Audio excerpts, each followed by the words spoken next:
Cashflow Pro offers free money management advice to help you take control of your finances. And now here's your host, personal finance enthusiast and licensed insurance broker, James Barber. Good evening, everybody. Welcome to Oregon Cashflow Pro. My name is James Barber, here to help you maximize your cash flow.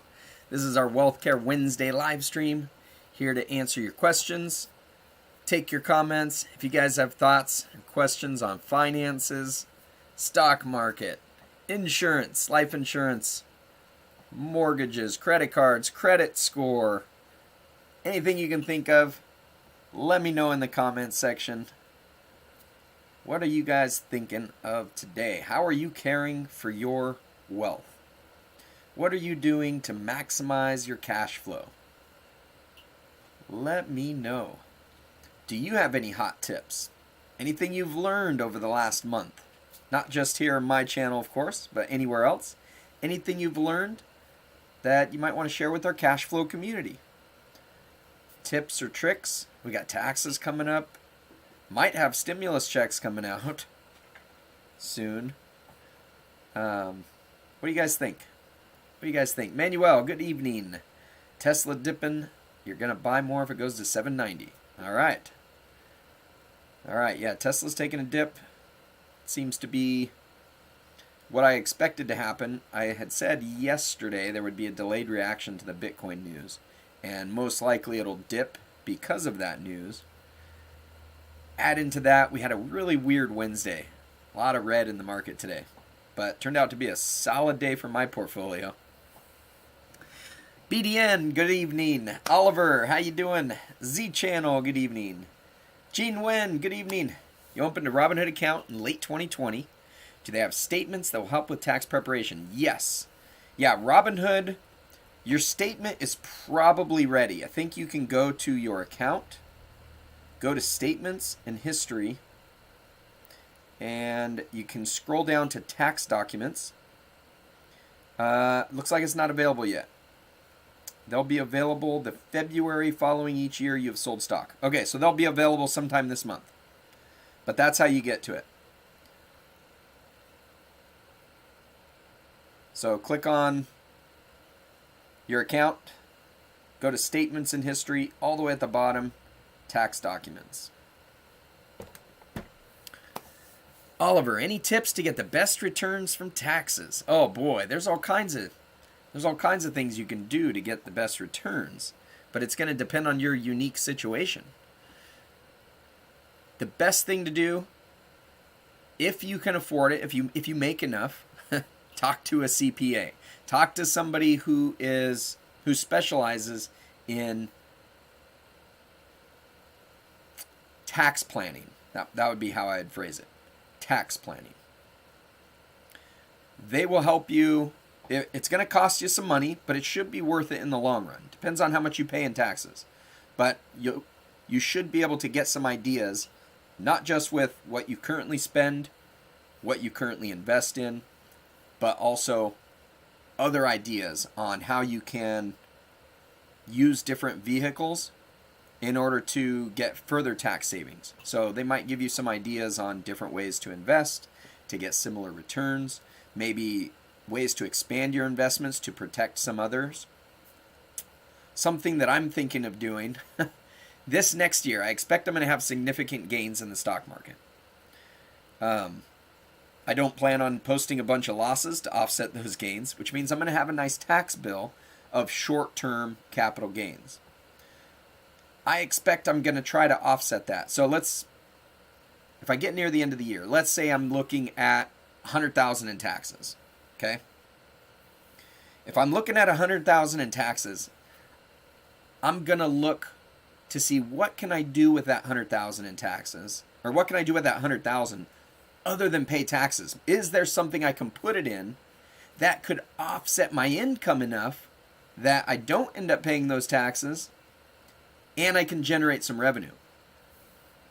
There could be some possibilities there.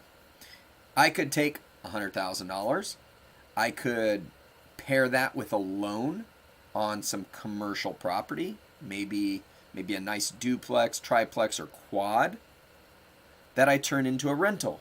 And then I have a big tax deduction, a depreciating asset that you can get bonus depreciation on and offset quite a bit of that in the first year. Now, if I take my 100,000, theoretically, I could pair that with probably 500,000, a $500,000 loan. So then I get a $600,000 property that I can then depreciate against the gains that I have in the stock market. And I can get that bonus depreciation and possibly eliminate the taxes that I would have had to pay. Eliminate that 100,000 in gains that I would have had to pay. So there's a lot of different strategies out there. This isn't something that I specialize in. So I would recommend that you might talk to somebody, a tax savings specialist. And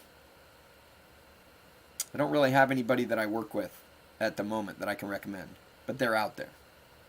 They're out there, all right? So some things to think about, though.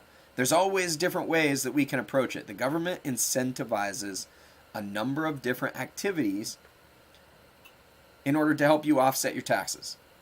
And they do that not just to save you money on taxes, but they're trying to direct economic activity in certain directions that benefit the public.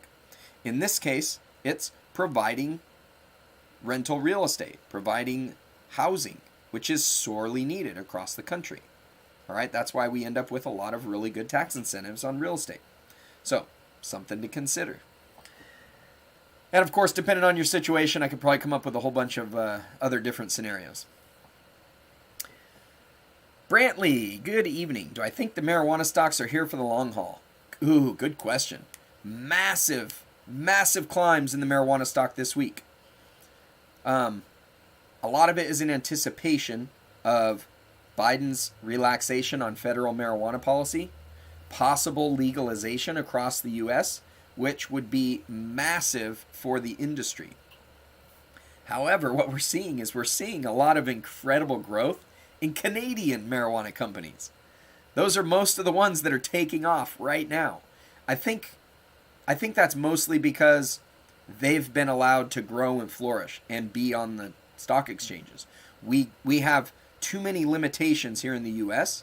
with regards to restrictions on bankings for our local U.S. companies to get really big and to get on the exchanges and to be in that same position that we see these Canadian companies in.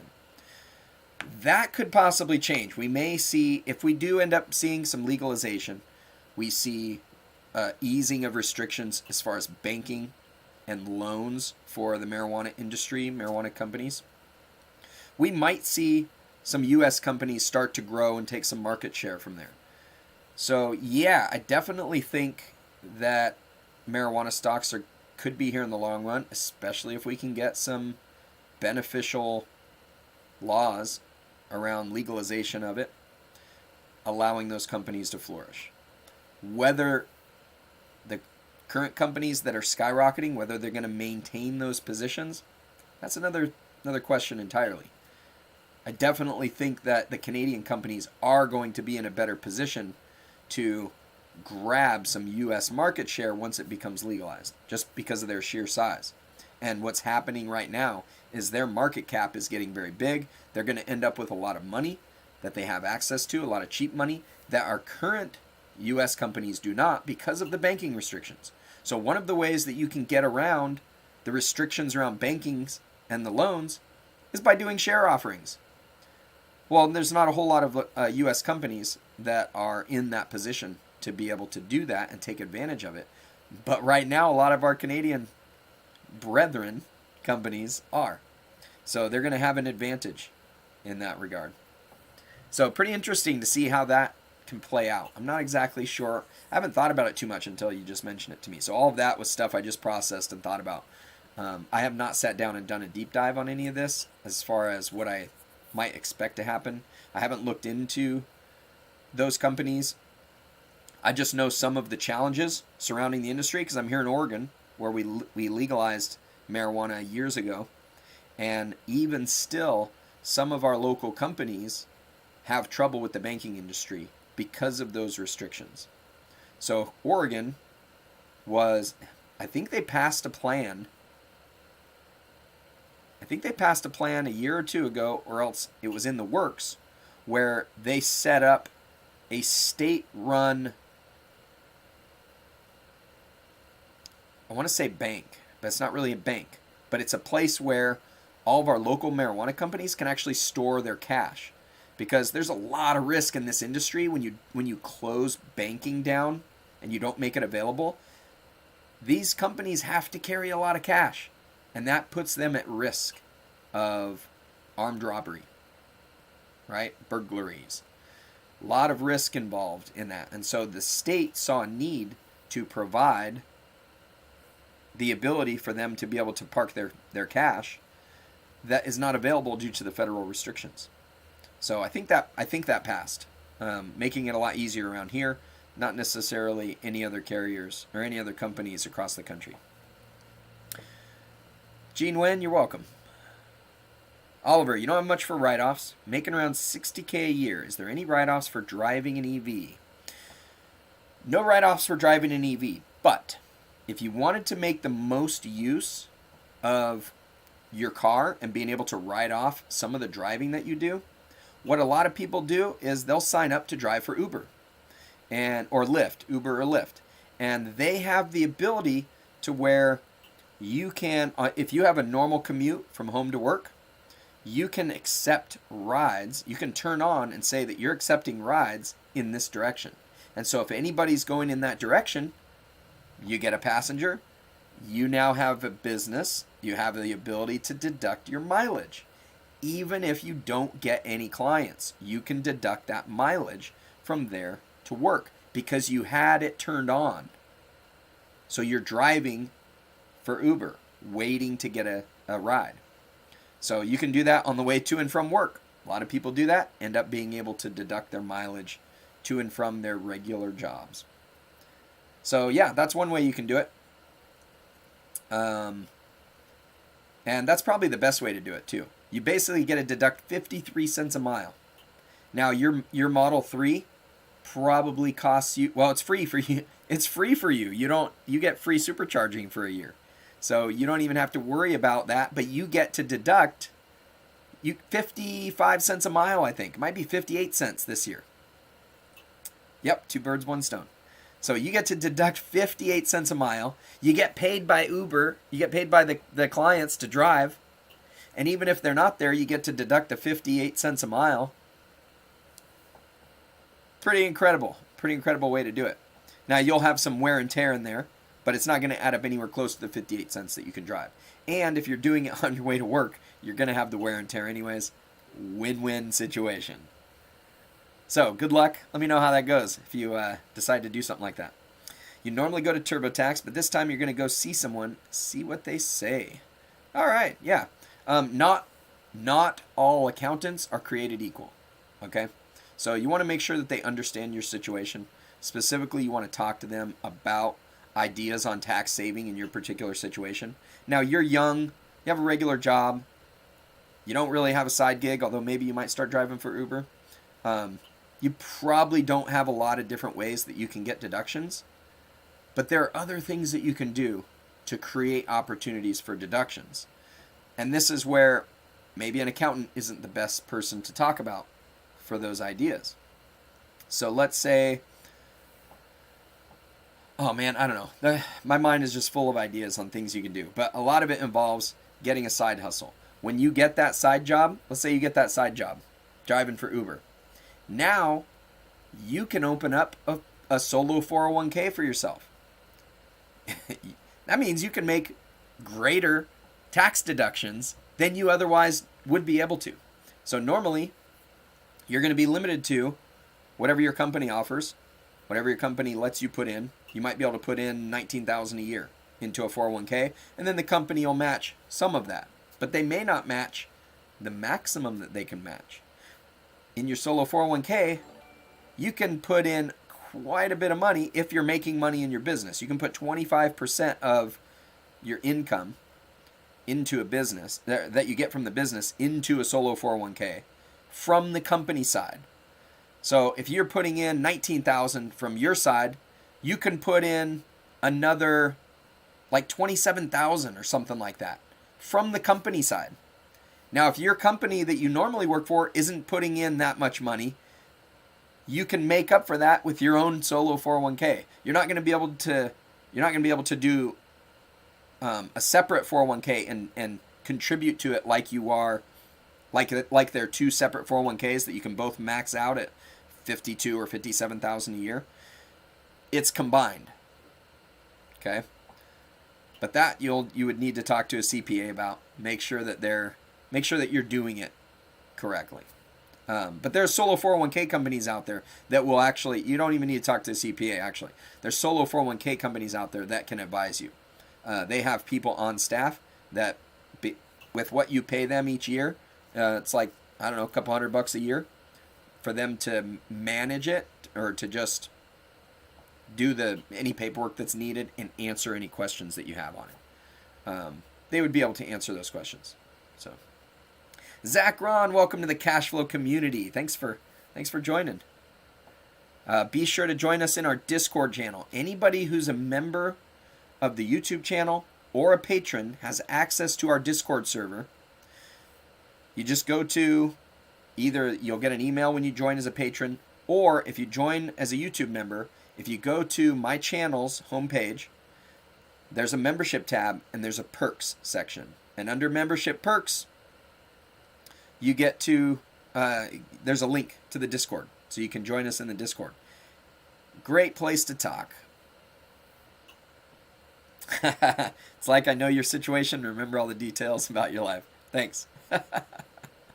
Well, Papa J's. Thanks. Is there a form that Uber provides for taxes? Yes. Yes. They may not, depend on how much you earn from them, they will provide you with what you've earned, and they may provide you with how many miles you drove for them. But how many miles you drove for them may not be what you want to deduct. All right? They'll just provide you with the miles based on how many people, when you actually got a ride. I believe that's what they'll give you. I did some driving for Uber Eats, and I did some driving for Grubhub. And I think it was Uber Eats did not send me a full 1099 because it was less than, I think I made less than 2,000 with them. And so it didn't qualify for them to do a full 1099. But they sent me how many miles I think they had me drive along with what I made from them. So you want to keep track of your own miles though, because you may be driving back and forth to work and you might get a lot more miles that you can deduct than they would show you on their form. Always good to keep track of your own miles anyways.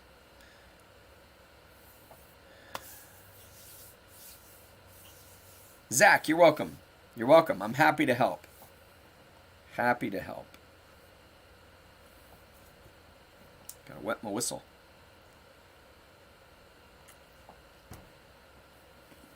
I see we've got 14 viewers on here. Anybody else have some questions? I'm here to help.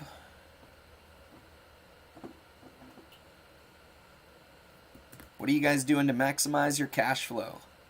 What have you instituted since you've started listening to me? Let me know what you've instituted to start maximizing your cash flow. I'm interested. Oliver, do I think Tesla's using Bitcoin as a hedge against inflation? You're seeing this going around. Yes, I do. Yes, I do. There's a lot of upside to Tesla using Bitcoin. It wasn't something that I was real keen on about a month ago, but I've come around to it. I think there's a lot of upside potential. The risk is very small.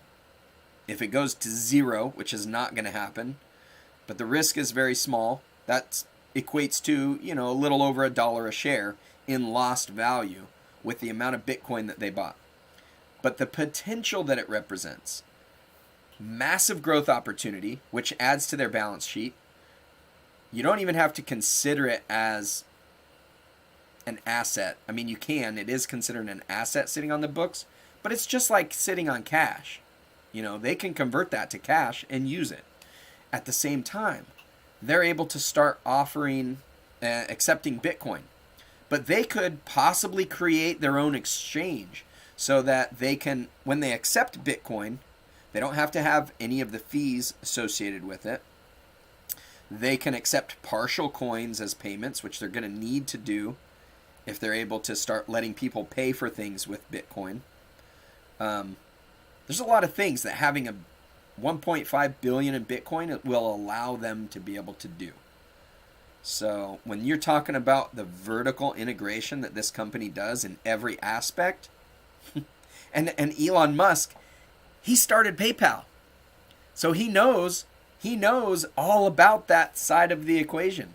PayPal has the ability to purchase Bitcoin, and they're going to start offering the ability to use Bitcoin in the future. Tesla could do something very similar. Very similar. So I think there's a lot of upside there. Now, it could be seen as a distraction. Does represent some risk in the short term. But that's only in as much as it can represent a loss on the books that will show up against some of their other earnings. If it drops below what they've paid for it. Since they got in fairly early, they're in the $30,000 to $34,000 range. Once all of the other companies start getting in on this, and MasterCard just announced something on it today, it's going to go up, and the risk of that showing a loss on the balance sheet diminishes by the day. Z Channel, MasterCard just announced they're doing Bitcoin soon. Thank you. Yes, that's what I was just talking about. Z Channel, what's better to invest in, real estate or Tesla? Good question. Depends on what your needs are. I happen to think Tesla is a little better investment right now. For me, if I were to own, it also depends on what your options are. So for me, I have access to options. If I were to own 100 shares of Tesla, it could cost me $84,000 today. Okay, $84,000 for Tesla. Let's say I also bought $84,000 worth of real estate. Okay.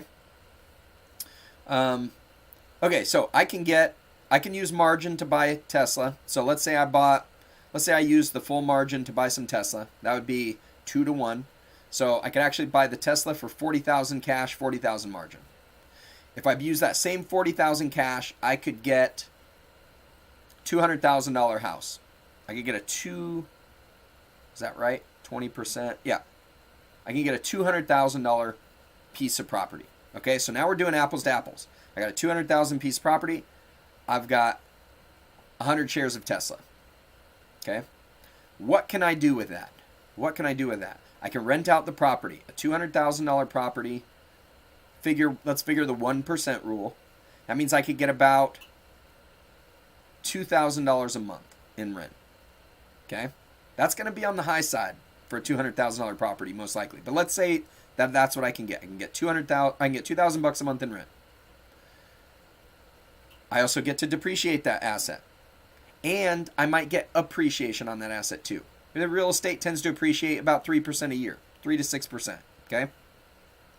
I get to depreciate it. So I get to offset some taxes. So over the course of a year, I make $24,000 in rent. I might have maintenance. So I'm going to set aside 10% for maintenance. So $2,400 for maintenance.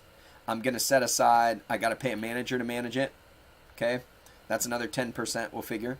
So that's $4,800. That leaves me with, let's say $19,000. Let's say I've got about $19,000 net. I've also got real estate taxes. 19. Let's figure $18,000 net. Okay, $18,000 net.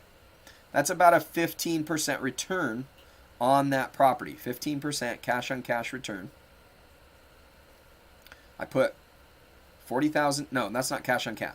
Cash on cash. I put 40,000 into it. I get 18,000 out of it. 40,000 into it. Let me do some math here. 18,000 divided by 40,000 that I put into it. It's a 45% cash on cash return. That's on the high end. Okay, that's on the high end. Most cash on cash return is not necessarily going to be at 45%, okay, for real estate. But I got potential appreciation at 6% on 200,000. So this is going to be best case scenario, okay? 200,000. times 0.06. So that could be 12,000 in appreciation. And that's best case scenario, 6%. 12,000. And then depreciation, I'm going to be able to save on some taxes. So let's just assume I don't pay any taxes on that 19,000. Okay? No taxes. So we've got 12,000 plus 18,000.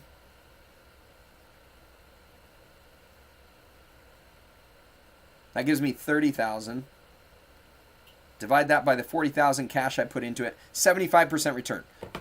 Not too bad. I got a 75% return, probably best case scenario on that real estate. Now, what can I do with Tesla? 100 shares of Tesla. 100 shares of Tesla. I can sell covered calls against those 100 shares every single week. I sell those outside the money. The stock has a chance to appreciate, and I get to collect regular income. Now, I don't have any expenses associated with that, but I can sell those covered calls and earn probably $1,000 a week.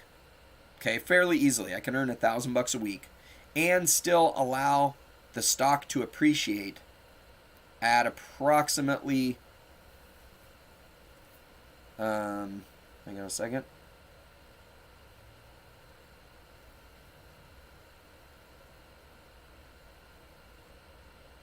At approximately 5% each week. It could go up. And I can easily make $1,000 a week. So that's $4,000 a month that I could bring in selling covered calls. $4,000 a month. That's $48,000 for the year. I started with $40,000. I get some appreciation. Let's figure it could go up 5% a year, but we're going to be conservative. Let's just say Tesla goes up 20% in the year, even though last year it went up 700%. Okay, let's just a conservative 20%. So if Tesla's 88,000 and it goes up 20%, my stock is worth 105,000 minus that 88,000. That's a 17,600 gain. Plus my 48,000 that I got from selling covered calls each week. I got a $65,000 return on my 40,000 invested into Tesla. 65,000 divided by 48,000. That's 135% return. Now, I might have to pay 30%, 35% in taxes. My net 88% return. So, with the rental real estate, best case scenario, I had about a 75% return. Tesla, not quite a best case scenario, a realistic scenario though, 88% return after the taxes. That's pretty good. And I didn't have to deal with maintenance. I didn't have to deal with management. Didn't have to deal with tenants. So for me, I'm going to go with the Tesla right now. Okay? But as I talked about earlier, I could take those gains from Tesla and instead of paying taxes, I could buy some real estate with it and depreciate it. So there's ways that we can make all these things work together. What do you guys think of that? Ron, you asked a question and I went by it. My apologies. Short-term tax rate higher. You said something about that. How much higher is it? Short-term capital gains is taxed at your regular rate. Taxed at your regular income tax rate. Long-term capital gains, that means you've held an asset longer than a year. You could qualify for long-term capital gains, and that's going to be taxed at, I believe, up to $80,000 in income. You might pay 0 on capital gains, and above that, maybe 15 or 20%. It's fairly low. Now I'm getting way behind on the questions.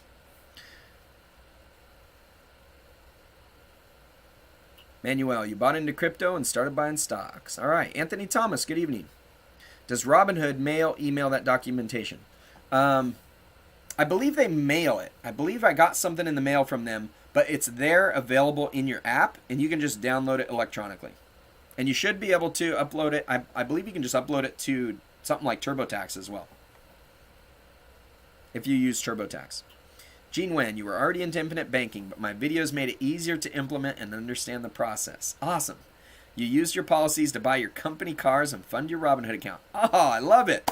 I love it. That's great. That's awesome. That's how I fund my accounts. That's how I fund my trading accounts as well. So I have policies. I put a lot of money into those policies, and I borrow every cent out, and I put it in the market because I'm doing way, way better than the 5 or 6% that I'm borrowing, that I'm paying to borrow from my policies. I still get a massive death benefit.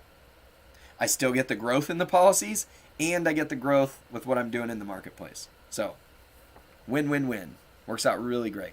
Jones, can you tell us about any activities of interest going on in your mastermind group? No, I cannot, actually. I have been so busy with basically, I've been doing deep dives on options and figuring out really good strategies to get gains. And my focus is on generating a course. I'm going to have a course on options and generating income from options, maximizing your cash flow with those. I am going to make that course available to the mastermind group, but I have not been able to get in the mastermind group and do anything of substance outside of that. So no, but I appreciate you asking that.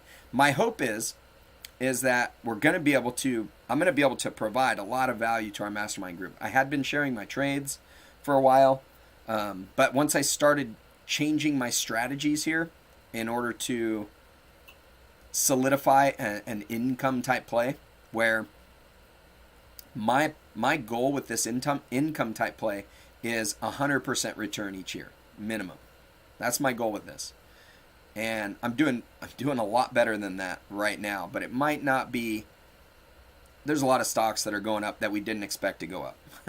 So I'm doing way better. I'm on track for way better than 100% return this year in the market. But my plan is to have at least a large portion of my portfolio dedicated to these income plays with options.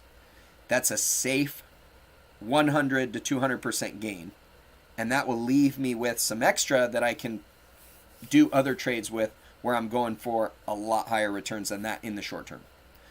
So that's where my focus has been outside of the mastermind group. But I'm going to be bringing that into the mastermind group, and the people that have been in the mastermind group are going to be able to get advantage of my course when that comes out. They're going to be the first people to have access to it. And I'm going to use that mastermind group for everybody that buys my course. People are going to be able to get into the mastermind group, and we're going to have weekly.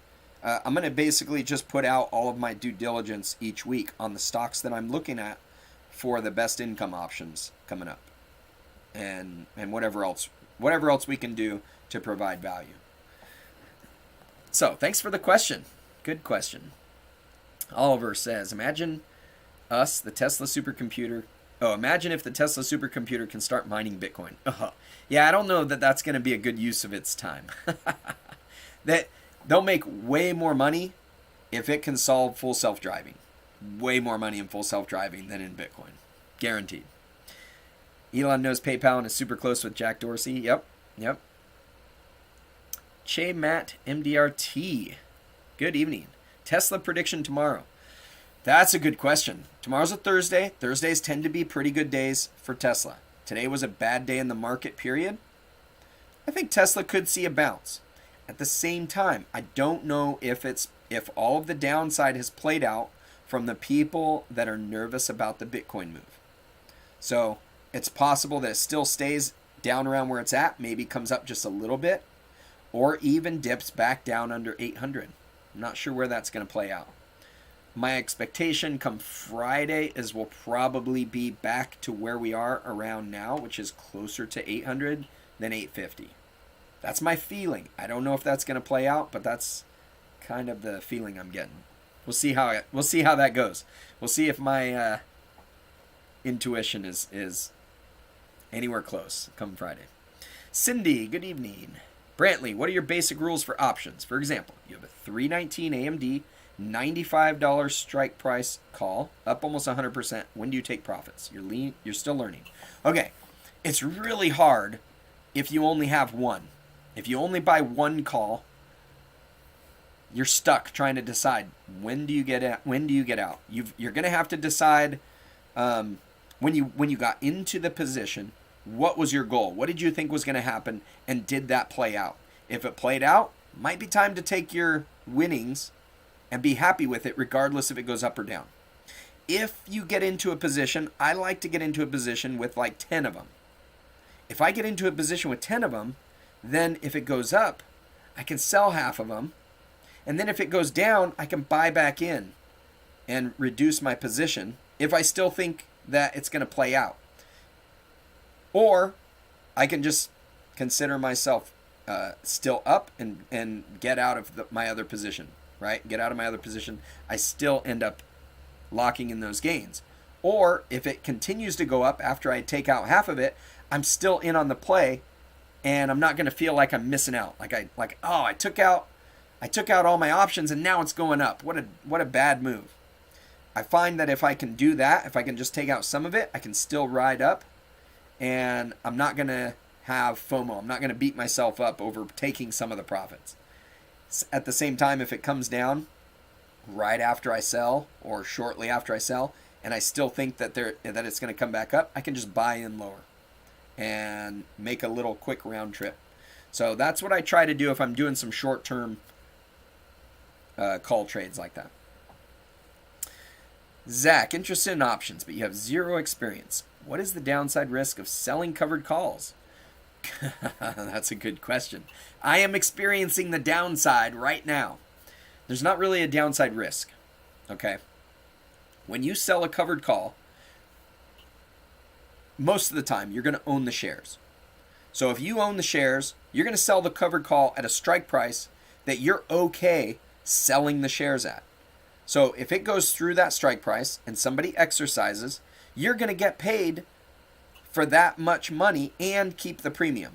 You're going to get paid that strike price for a stock you bought down here, and you get to keep that premium. What a great deal. The only thing is if it goes through that strike price quite a bit, you miss out on those gains. You missed out on those gains. And that's what I'm experiencing right now. I have a very large position in SNDL. I have 40,000 shares of SNDL that I picked up for under $1. It shot up massively over the last 2 days. It is currently sitting, even in the aftermarket today, it's currently sitting at $3.50 something cents. So if I hadn't sold covered calls against this, I would be sitting on probably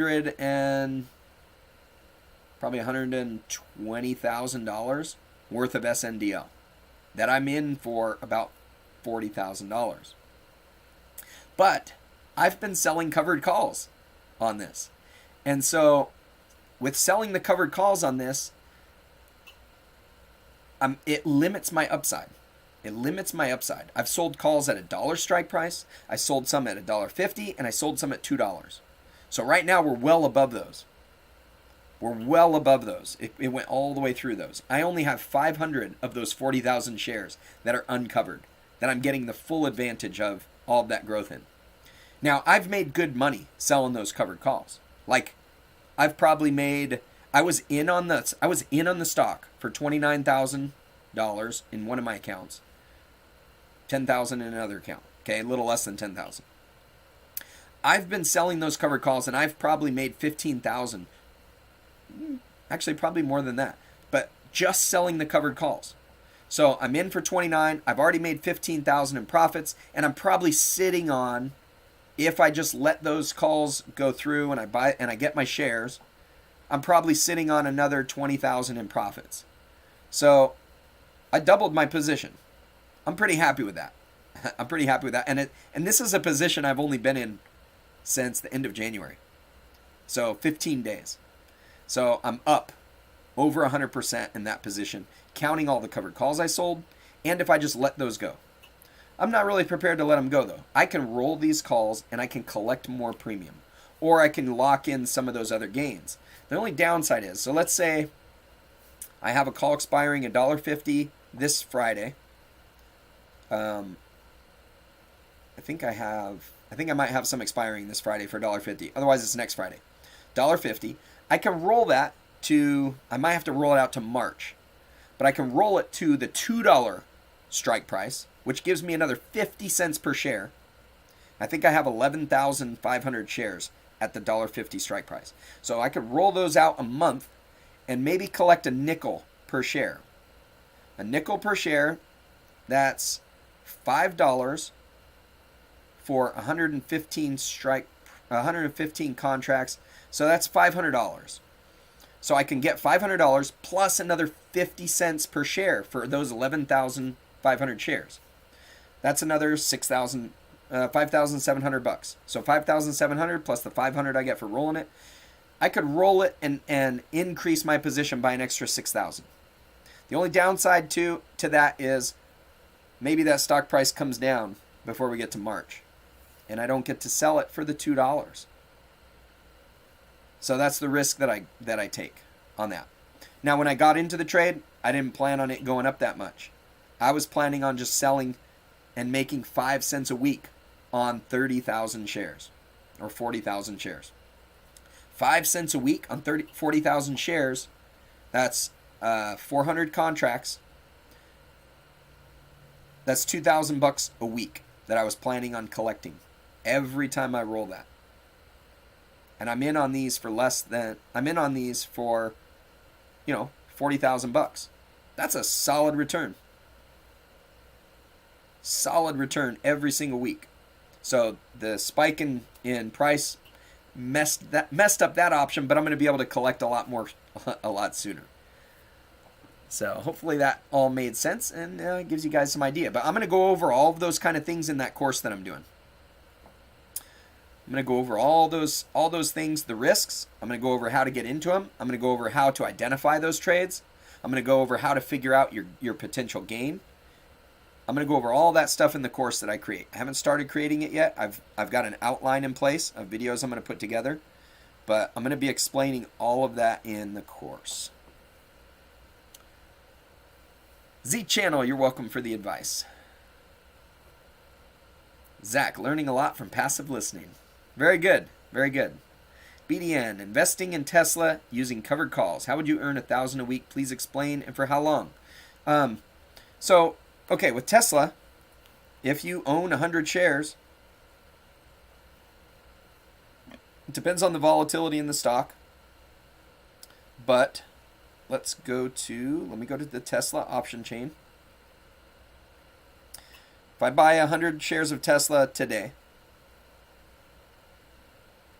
it's going to cost me $80,900. Okay, right now. I can sell the $820 strike price that expires Friday for $1,000. That's 1 week. If Tesla goes up $10 and goes through that, I'm going to collect 100 times those $10. So I'm going to collect another $1,000. That gives me a $2,000 gain on the week, and I give up my shares. Easy peasy. Just made $2,000. Odds of Tesla going up $10 by Friday, pretty good. Maybe it doesn't though. Maybe it goes down, or maybe it trades sideways. In which case, I just keep that $1,000 and I sell it again the next week. Now, I can always go up higher if I don't want to. We only have a couple of days till the end of this week, right? I could sell next week's. And if I only want to make $1,000, if that's my goal is $1,000, I could sell next week at the $865 strike price. That's a $55 move up from where we're at right now. So by this time next week, if Tesla goes up above that, I get $5,500 plus I get to keep the $1,000 and I give up my shares. So I just made $6,500 in a week and 2 days by selling that covered call. If it doesn't make it over 865, I get to keep my shares and I get to sell it again the next week. Now, you don't have to wait for it to go the whole time. It's going to lose value every single day. So the 865 strike price today, 2 days from expiration, is worth $2 or $213. So if I sold that for $1,000 last week, and now I want to move it to next week, I don't want to wait the next 2 days. I buy it back for $213. I sell next week's for $1,058. I make $800. It's not quite $1,000, but if I wanted to make $1,000, I could. I could easily make $1,000 a week with Tesla shares by just choosing a higher strike price, and either it goes through it or it doesn't. If it goes through it, I make way more than $1,000. So you can turn those gains into quite a bit. Hopefully that made sense. You're welcome, Brantley. Oliver, didn't know you can sell half of your call position. Thought you had to do the full 100. You do have to do the full 100. You cannot only sell half your call position. When I talked about selling calls, I was talking about buying 10 call options. You buy 10 call options, and then you sell half of them when you hit your goal. Otherwise, I was talking about selling the $1.50 strike price. That's the only other half I'm thinking of. So I'm not sure where you got that. BDN, how long can you do this? Forever. As long as people are willing to buy calls, you can sell them. Zach, are you locked in until the closure date? Sort of. You can buy yourself out of the position at any time. So oftentimes, like right now, if I bought that 865 strike price on Tesla last week, or if I sold it last week for $1,000, and now it's worth $200, I could buy myself out of that position. I'm not locked in until Friday if I buy myself out of the position. But I made $800. Sold it for $1,000, bought it back for $213. Krish, how you doing this evening? What do I think about Sun W? I don't know Sun W. I should be on like a 5-second delay, Krish. Should be on a 5-second delay. I'm just behind in the chat a little bit. Sun W. I hadn't looked that one up. Somebody, I think you might have mentioned it during the earlier live stream.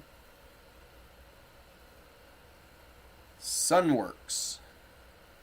Up 1% today. It's at $20. What do they do? Engages in the provision of photovoltaic-based power systems. So solar power systems for residential, commercial, agricultural markets. How's it looking on the week? Down 7% on the week. Up 173% on the month, though. So what happened over the last week? It looks like it shot up quite a bit at the beginning of January, and then it's been correcting. And now it's been consolidating. That could be just consolidating and getting ready to shoot up again. I mean, a lot of interest in the green energy sector. That's just looking at the chart. I don't know anything about the company, but it shot up. It looks like it could be a bull flag or a pennant or whatever they call those. Richard, put your money into Tilray and make more. That is a possibility. It's a gamble, but I did do that. I bought some options today. I bought 7 call options at the 100 strike price, the highest I could get. I bought them right before close today. Well, I bought them a little ways before close, and then I added to that position when it dipped down. So I'm in at $222 an option. I got 7 of them. I'm planning on, the thinking is that I was hoping it would gap up overnight, like it has done the last 2 nights. And I'm anticipating a gamma squeeze this Friday. Good question, Zach. So I'm anticipating a gamma squeeze this Friday. So I think it's highly likely that it could blow through the $100 strike price that I bought. In which case, I could make a lot of money on those options that I bought. The options I bought for $222, those could turn into thousands, worth thousands by Friday if we get a gamma squeeze. Just tomorrow, it gapped up already overnight. It went from 63 at the end of the day, which I was already up 100%. I think I was up 100% on my trade, maybe a little bit less than that. But it already gapped up $10 overnight. Now, if it doesn't go up, I'm going to lose value really fast because it expires in 2 days. So this is a total straight gamble.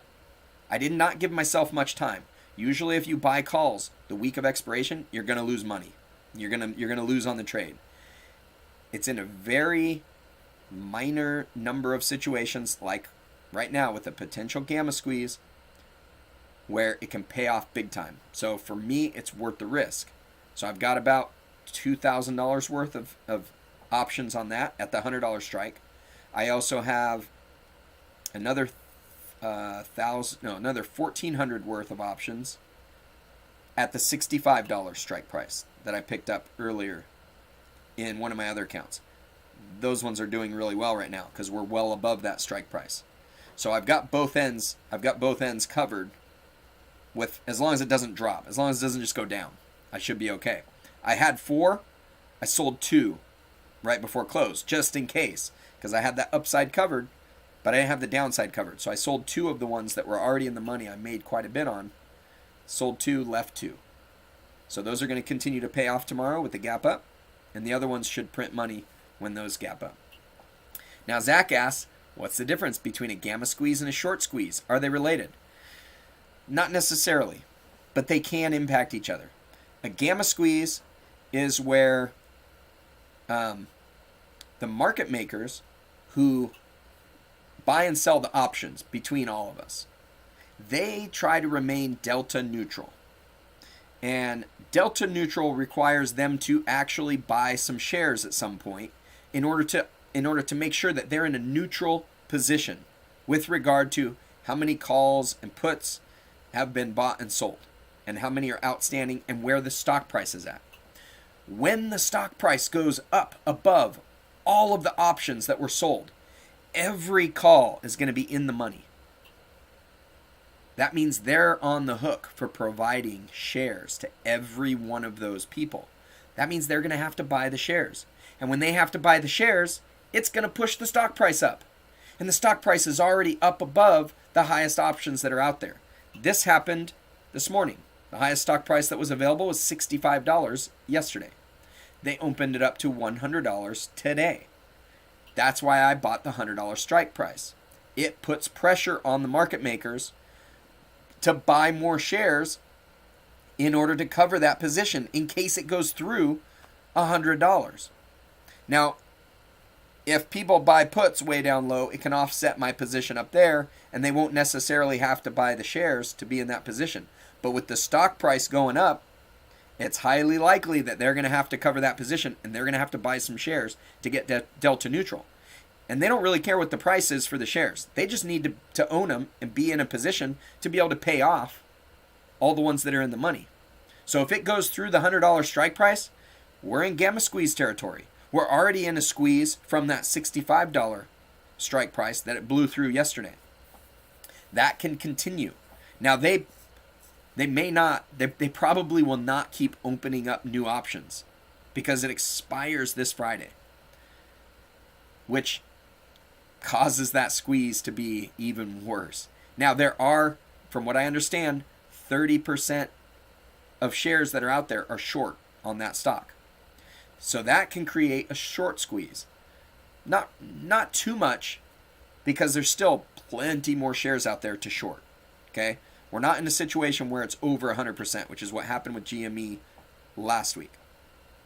But with 30% out there, if this stock price keeps going up massively, brokers are going to be concerned that the people who shorted that stock down at the lower price may not be able to cover their position, because there is unlimited risk in a short position. Meaning that stock can go up forever. It can go up potentially to infinity. It's not likely because nobody has an infinite amount of money. Okay, it's not going to happen. But the potential loss is infinite because there's no set stopping point. So at some point, the brokerages are going to go to those short sellers and say, hey, you're going to need to prove that you can cover the position you're in. You're going to need to deposit more money, or you're going to need to close your position. And if you don't do one of those two things, we're going to close your position if the stock price continues to go up. So this gamma squeeze can cause a squeeze on those shorts. And if those shorts need to liquidate their position, they're going to have to buy the stock regardless of where the price is at. Now they're competing for the stock against the market makers. So they're both going to be pushing the stock up higher. This is where the squeeze comes in, because those are not the only people buying. There's also the general public that sees this gamma squeeze potential going on that are buying. And there's options traders who want to get in on those options. That's going to put pressure on the market makers. Everything causes this price to continue to go up. It's a beautiful thing if you're in that position. Not so good if you're on the short side. So you got to watch out for this thing. When you're trading these things, you got to watch out where you're at. And you got to make sure you can cover the positions you're in. You do not want to get in trouble. Hedge funds lost many, many billions by being on the wrong side of these shorts with GameStop, AMC, and others since the beginning of the year. So be careful out there.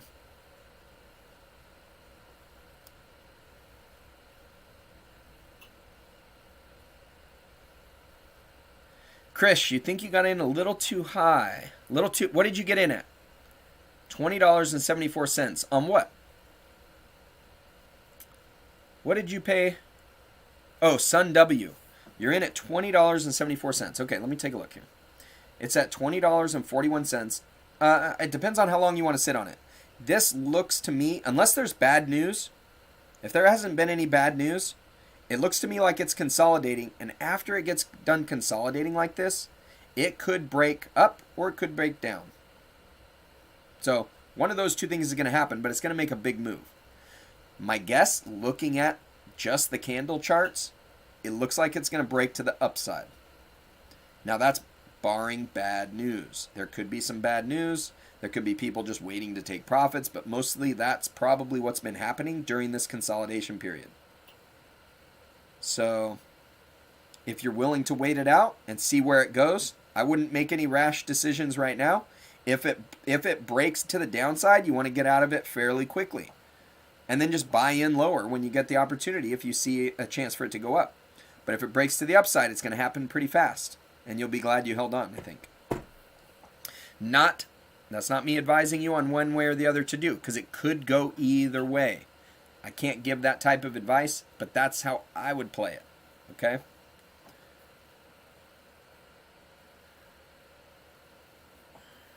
Richard, you hope Bitcoin goes up a lot. A lot of other stocks are involved in Bitcoin. A lot of other stocks are connected. You're right. There are some connected to it. Zach, not 130%. Yeah, there's not 130% short.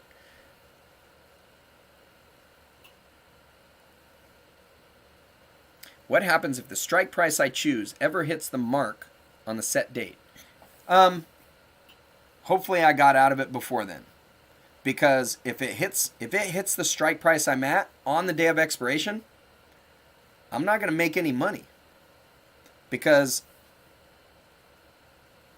the strike price, unless I sold the call. If I bought the call, there's not going to be any gains in it if it's right at where I sold it. That means I have the option to buy the stock at the price that it's already at. What I want the option to buy the stock at this price, and the stock's worth this much. That's value in that option. Okay? Now, prior to the day of expiration, I have that potential value, regardless where the stock's at, but I also have time value. There's often a lot more value in time than there is actual value where the stock is in relation to the strike prices. So I usually do not wait till expiration to sell and get out of those. Depends. But if it goes, let's say the stock goes way above the price that I bought a call at, I'm going to probably want to sell it while there's still time value. And since it's now in the money, there's also intrinsic value. That's the value between the strike price and the actual price of the shares. The way options work, you always get that value. You always get the value between the option and the strike price. And then you get extra value on top of that for time. Now you may or may not get very much value for time. It depends on how much in the money it is.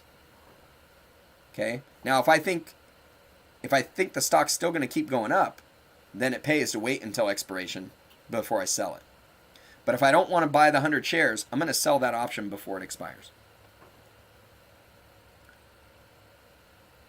How much has it gone up this week? Are you talking about Tilray? Tilray has gone up 165% this week. 500% in the past month. So it has skyrocketed massively. And most of that is since February 5th.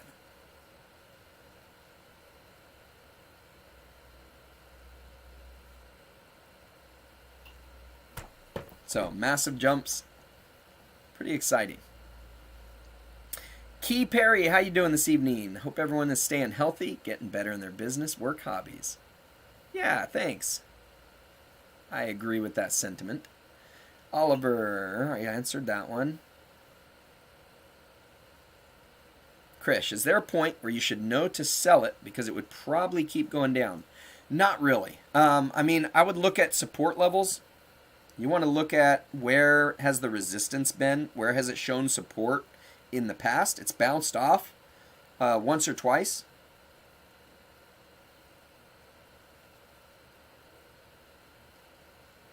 Looks like, hang on a second, let's see. It looks like it bounced off around the 1650 mark. 1530. Right around 2015. It's currently sitting at 2041. So I would say, I mean, if this thing is going to break to the downside, it's probably going to break down fairly quickly. And you'll know that maybe you need to hop out of this thing. So that's what you're watching for. You're watching for a fast break, one way or the other, up or down. BDN, how would you do a rollover on an option which is expiring soon? Depends on your platform, but you've already sold the option. That's how you opened the position. You sold it to open. So you need to buy it to close. And in the same transaction, you're going to sell another one to open at whatever strike price. You may roll it straight down. You might roll it up. If you roll it down, you're going to get a credit. You roll it up, you're going to pay a debit. Or you can roll it out and up. You can roll it straight out to another week. So you're going to buy to close, the first option, and you're going to sell to open, the second option. Benny, how are you doing? I mentioned my plan is to grow your account from 80K to 1 million by the end of the year. Is your strategy option trading only, or do you also day trade? My plan with that is to do it with options. I'm figuring I can get there pretty easily if I just do my safe options strategy. But I'm only going to do my safe options strategy with a portion of my portfolio because if I only make 5% a week, I can get to that. If I do better than that, I can get to it a lot sooner. So I'm trying to leave myself some room for plays like today with Tilray. I got in on Tilray today. I was up a few $1,000 pretty quick. I ended up switching into some options. A few of the positions I'm in, I got into some options plays that give me the ability to make 50% in a week and a half. And it actually went up through that position today. I still have another week for that to play out, but I'm getting a 50% return on that nice safe option play that I thought was going to take a week to play out. So I'm trying to give myself a mix of positions that give me different types of returns.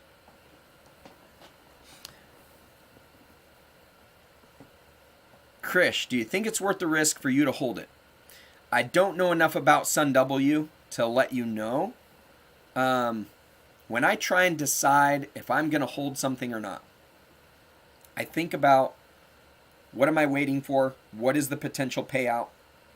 What is going to be my return on investment? So you need to have a thesis.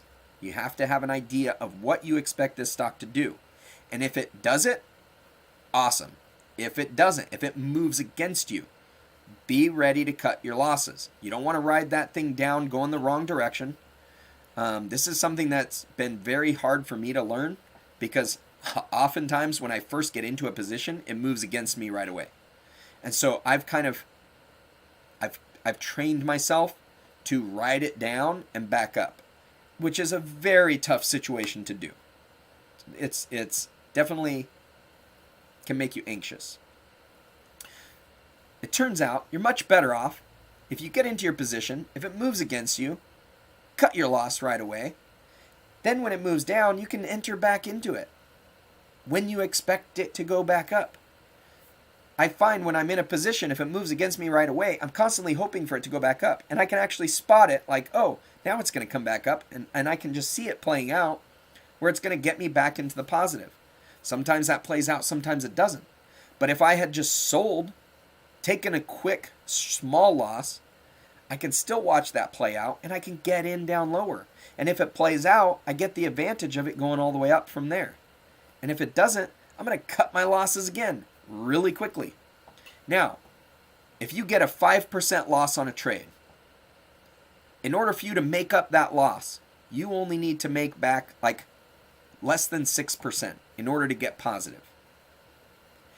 If you lose 50% on a trade,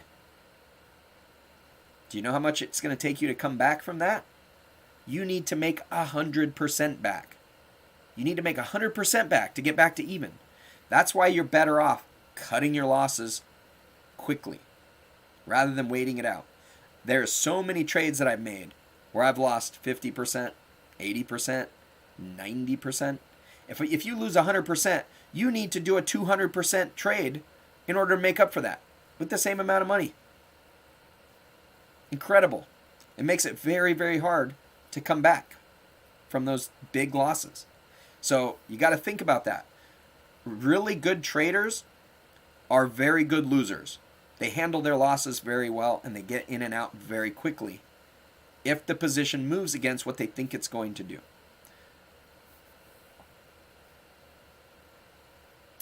Kern asks, how's my trading going this week so far? I'm having a really good week.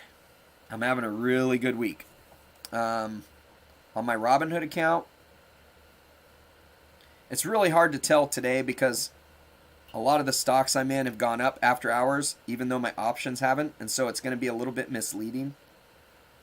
But on the week, in my Robinhood account, I'm up 7%, almost 8%. On the month, I'm up 53%. In my Thinkorswim account, this is telling me I'm up 24,000 on the day, which is an incredible. That's like 20% on the day. I'm not actually up that much. It's just that my options, they don't adjust after market close, and my biggest position, SNDL, went up massively after hours. So I'm not up that much. I'm actually up. I think on the day I was up about 7% on the day in this account, which was just an incredible day. Incredible day. On the month, or on the week, I'm probably up 10 or 12 or 15%, which is really good. That's my bigger account. And yeah, I don't get the same charts. It's really hard to tell. According to this, it says on the month I'm up, I don't know, 135%, but I don't think that's true. Because some of that involved me depositing some money into the account. They don't account for that. Whereas Robinhood accounts for any deposits I make when they tell me the percentages. I think I deposited 11,000, 12. I might have deposited 13,000 into this account. So my gains are not 135%, even though that's what it's showing. It's showing I went from basically 50,000 to 102,000.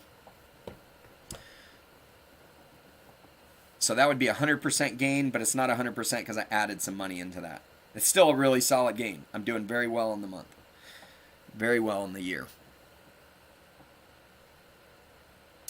Mike, does my strategy require a lot of capital? No, not necessarily. In fact, I'm doing it on a very small account in Webull. I'm doing something very similar. I bought 100 shares of SNDL. I sold a covered call against it. Unfortunately, sold a covered call against it. And I sold the covered. I bought the stock at $1.20. No. What did I buy the stock at? I think I bought the stock at $1.20. I sold the 150 covered call for expiring this Friday. Sold the 150 covered call. So I bought 100 shares. This was my play. At $1.20, I got 5 cents for selling that covered call at $1.50. I didn't think it was going to go over $1.50 by this Friday. I had no idea these marijuana stocks were going on a run. At 5 cents, at that $5 that I sold it for, that represented like a 2% return. 2% return, 2.5% return on the week in just a couple of days. And if it goes through that $1.50 strike price, I make another 30 cents. So that gives me 35 cents on $1.20. That's over a 30% return on the week. So in 1 week, in just a few days, I make a 30% return on a pretty safe option play. That's on, I spent $120 on those shares. So it didn't take very much money. And with that $120, I'm going to end up with $155 at the end of that. So I just boosted my account by about 30%. Not too bad. I actually have some shares. I had 17 shares on top of that for SNDL. Kern, you got into SNDL. Nice. I hope you didn't have it covered. Did you sell any covered calls on it? Because if you didn't, man, you're loving that position. But anyways, I mean, who's happy with a 30% return in just a few days? I'm happy with that. I could have done a lot better if I didn't sell the covered call. But I got to be happy with the return I got. If I can do that every week, if I can get a 30% return every week, my account, if I did it with my whole account, I would go from 80,000 to $1 million in 3 months. 3 months. Kern, you sold the $1.50 calls. Oh man, still happy. Yeah, it's still a good return. So congratulations. If this thing's going to continue to go up, you could always buy those calls back. You can always buy the calls back and ride it up. Or you can roll it. You can try rolling it. So I actually added to my position on SNDL in the after hours. I bought 220. I bought about 200 more in this small account. I sold my bingo, and I sold a few shares of something else. I don't remember what other shares I sold. But I did that so I could hop into SNDL, just in case it keeps going up. I don't want to miss out on any more of that.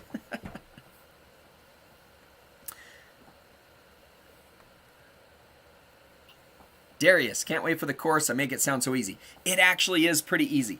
But you need to understand how options work, which is what my course is going to focus on. My course is going to focus on how to identify them, how to get in and out of them, what you're looking for, how to manage them for maximum profit. Okay? And I'm basically just educating you on what I figured out on how to maximize my cash flow using options and turning it into regular income. So I can't wait to share it with you guys, but it's going to be a challenge putting it together. I haven't done this before. So Kern, on the month? Yeah, those gains were on the month. Ron, is there a time people meet up in the Discord? Not really. People are just on there all the time. So you put in your questions or comments and people respond. We've got people from across the world in our Discord. It's actually pretty awesome to get the different perspectives. Zach, thoughts on Tesla catalysts? And you question mark lithium. I'm not sure what you mean by lithium. You talking about other stocks, or what are things that are going to catalyze Tesla stock? I'm not sure how lithium can be a catalyst for Tesla stock. So let me know a little bit more of what you're asking, what you're trying to get at. Kelman, should have cut your losses on Tesla today and bought at the low 8s. Yeah, that's hard to do. It's hard to do because you know Tesla's going to come back up. And you don't know when it's going to happen, because it can happen at any time. In fact, it can happen right after you sell, right? That happens to me regularly. That's why I like to get in a position where I might just sell half, just in case it moves against me in the opposite direction I'm expecting. I can still offset by buying in lower, but I didn't completely get out of my position. It's a small world, luckily, yeah. I mean, I'm definitely getting lucky this week, I think. Oh, small world, you got SNDL uncovered. Good for you. Good for you. That's awesome. Congratulations. Kelman, you really need to learn to sell covered calls. Yeah, I mean, it's a great way to protect the position that you're in. It's a great way to get yourself into a better position. So one of the things that I did is I bought some CCIV calls. I like the $15 strike price. And I sold the $50 strike price for this next Friday. That's a pretty good deal. If it goes up that much, that's a $20 gain. Where I bought into, it ends up giving me over 100% return on the cost that I spent. If it doesn't hit $50, I still get to keep the premium that I sold that for, and I'm going to sell it again the next month. And I'm waiting for that one to just go up all the way through that. You need this course fast. Yeah, I'm going to try and get it out there because I hate to see people not being able to take advantage of this. I don't want to be the only one. I really want to share this. So I'm going to try and get it out together. Going to try and get this together and get it out. Zach, supply and demand. Seems there will be a shortage. A shortage of what? What are we talking about here? Oh, lithium. Shortage of lithium. So you're maybe looking at that as a negative catalyst for Tesla? That actually speaks to one of the plays that I got into this week. There's an over-the-counter stock that I just got into, LLKKF. It's trading at right around 30 cents right now. And it's in Central America. Can't remember what country it's in. But they have they mine lithium, and they do it in an environmentally friendly way. They have a method that they've come up with to where they get to basically wash it, and it comes out with a really, really pure strain of lithium that is excellent for batteries. And the water gets to be returned back to the earth, which is awesome. And that's what Tesla's looking for. In fact, from what I heard, they're in talks with Tesla. This stock has not blown up yet. I mean, it went up from like 5 cents to 30 cents. But there's a lot of room for that to move up. And apparently, this process that they've developed only takes a day. So you may not have to wait a long, long time to get access to this lithium for all these batteries. So that seems like a good play. A lot of folks are getting into and trying to get ahead of the materials that are going to be needed for this transition to EVs. So I would definitely be looking into that. Trying to get ahead of. You want to find the next stocks. That's where I want to reserve some of my account for these stocks that are going to go up 100, 200, 500% in a short period of time. The bulk of my account is going to be doing safe, conservative, sell-covered calls, earn that 5 to 10 to 20% each week, and the rest of it's going to be going towards those home runs. So that's my hope, to grow this account very quickly. All right, we've been going on for a long time, hour and 20 minutes. Been a great conversation. I'm going to have to cut it off here. It's been a long day, and I've got work to do on that course. I'm still trying to teach myself how to do it. Benny, how did I learn about options so fast? I've been doing a deep dive into these for the last 6 months. Actually, I guess it's going on 8 months now. And also, I've paid my dues. I lost a lot of money by trying different things on options. So I'm going to take those losses that I did, I'm going to put it into education so that you guys can learn from it and not have to go through the same experience. I've lost probably, over the last 8 months, I would say paying for my education and losses, I've probably lost $40,000 to $50,000, probably more in options. So that was part of me paying my dues. I've also been listening and watching videos, but not everybody gives you all of the information that you need in order to avoid making bad plays. You know, like there's way too many times I bought puts and calls that expired this week. Those are the worst things to get into. The worst. I've also had a hard time cutting my losses. I've also had a hard time cutting them as soon as it moves against my position. Those are all things that I would have been way, way better off. I've also had a hard time taking some profits.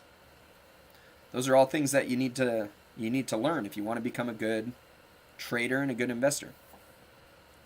Any news on CCIV and Lucid? Nope. Haven't heard anything. Zach, you do feel you're learning just from listening. Yeah, you should be. I mean, that's what I'm trying to provide. I'm trying to give you guys some ideas, plant some seeds, but you are going to need to do some deeper dives and get some education on the options. So hopefully I'll be able to provide that soon, but that shouldn't stop you from seeking out other content that can help get you in the right mindset and start learning. It's never a bad idea to learn from multiple people and get different perspectives. Kern, love the Wednesday videos, not distracted by the market. That's the idea. That's why I do it. That's why I do it. So thank you. I appreciate it. I'm glad you're getting a lot of value out of it. It makes me want to keep doing it. This is number 29. So we've been doing this for over 6 months now. And plan to keep going. Krish, can I please tell you what I think of the Sun W earnings thing? Don't know what it means. Preliminary fourth quarter and year-end financial results. You don't know what it means. I'm not going to be able to get into that. I don't really get into reading those things too much unless it's a company that I'm invested in. What you might do is search that ticker on Twitter or like StockTwits, or go to the comments section on Webull, and people might be talking about it. Maybe even on Reddit. Okay? If you're going to search that ticker symbol on Twitter, you put the $, and then you put the ticker symbol in the search bar, and you'll be able to see what everybody's talking about on it. And you might be able to ask somebody there, somebody who's paying attention to that company. Just say, hey, what does this mean? A lot of people are willing to help when it comes to that. But I wouldn't be able to help you out on that particular one because I don't know anything about the company. I only did a quick technical analysis on the charts that I saw. So good luck. Good luck to you on the trade. All right, I'm gonna play you guys out with some music. I'm gonna go eat some dinner. It's late. I gotta wrap up my. I gotta track my trades for the day, and then figure out my plays for tomorrow, and try and figure out Teachable so I can get this course going. You'll love Twitter for looking up your stocks. Good luck, my friend. And thank you all for joining me today. We will see you next week on our next Wealth Care Wednesday. Be sure to join the channel. Get into our Discord. Krish, if you get into our Discord, join the channel. It's 99 cents. You become a member. You get access to the Discord. You can even ask people in our Discord. We got a lot of people in there willing to help. And then you get the nice green name and the cool red badge. So we'll see you guys. If we don't see you next week, we can see you tomorrow. You don't even have to wait till next week. I'll be here live when the market opens. Krish, no credit card. Not sure how else you can do it. You might need to get somebody that has a card. Maybe give somebody else a buck. Maybe you can go buy a. You could probably go buy a gift card. Maybe. I don't know. Sorry. Not sure what other options are out there. PayPal? Are you able to use PayPal? Because you can do it just using PayPal. You don't have to have a card. PayPal, you just connect to your bank account. BDN, use Bitcoin. I don't even know how you'd do that. Maybe there might be a way to do it. All right, I'm going to play you guys out with some music. Happy to talk about it further, but I've got other things to get to. Appreciate you guys showing up, and we'll see you next time.